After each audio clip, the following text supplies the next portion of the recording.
पहिले पहिले हम गावनवा गले राजावा चरवा पकड़े हो।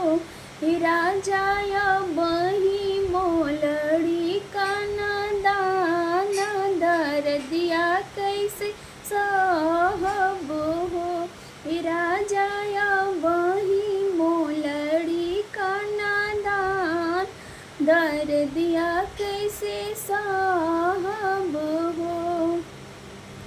एक रात गईले दो सारी रात यावरी तीसर रात हो।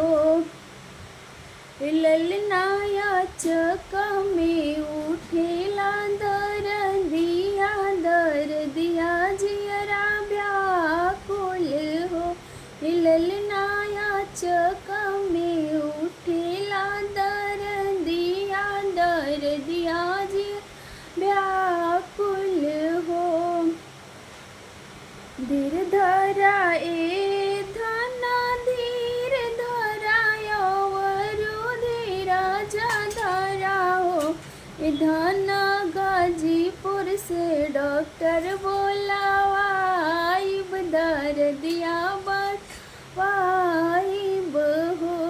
ए धना गाजीपुर से डॉक्टर बोलावाइब दर्दिया वाइब हो। असल के जन्मल राजा रही ताया सल बोलिया बोलता न हो।